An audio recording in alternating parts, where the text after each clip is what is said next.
Hi சுட்டீஸ், கதைக்கு போகலாமா? நான் தான் சுட்டி அனில். எனக்கு கொய்யாப்பழம் ரொம்ப பிடிக்கும். சாப்பிட ரொம்ப இனிப்பாக இருக்கும். என்னோடய வீடும் பெரிய கொய்யா மரத்தில் தான் இருக்குது. அதில் ஏறி விளையாடுறது தான் எனக்கு பொழுதுபோக்கு. ஆனால் அந்த மரத்துக்கு அடியில் ஒரு வயசான பாம்பு இருந்துச்சு. அது ஒரு தந்திரமான பாம்பு. என்னை போல் குட்டிகளை சாப்பிட்றதுக்கு அதுக்கு ரொம்ப பிடிக்கும். காத்துக்கிட்டே இருந்துச்சு. நான் வேகமாக ஓடுறதுனால அதால் என்னை பிடிக்க முடியல.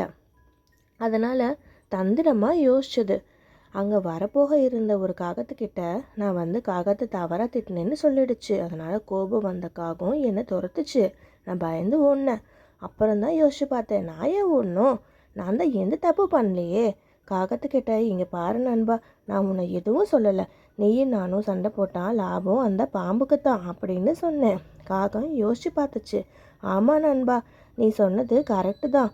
அந்த பாம்புக்கு நாம் 2 பேரும் சேர்ந்து ஒரு முடிவு கட்டணும் அப்படின்னு காகம் சொன்னுச்சு. நான் ஒரு ஐடியா பண்ணேன். நான் பாம்புக்கிட்ட போயிட்டு வெறுப்பேற்றுறேன், அது என்னை பிடிக்க வர்றப்போ நீ உன் வேலையை காட்டு அப்படின்னு சொன்னேன். சரின்னு காகம் சொன்னுச்சு. பின்னாடியே இருந்து பாம்பு எல்லாத்தையும் பார்த்துக்கிட்டே இருந்துச்சு. நாங்கள் பிளான் பண்ண மாதிரி நான் பாம்புக்கிட்ட போய் வெறுப்பேற்றினேன்.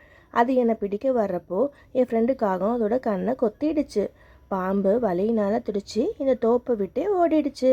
நானும் என் ஃப்ரெண்டும் பயப்படாமல் இனிமேல் சுதந்திரமாக இருப்போம் இந்த தோப்பில். புரியுதா குட்டீஸ்? எந்த ஒரு பிரச்சனை வந்தாலும் புத்திசாலித்தனமாக எதிர்த்து போராடணும், நம்ம சுட்டி அனில் மாதிரி.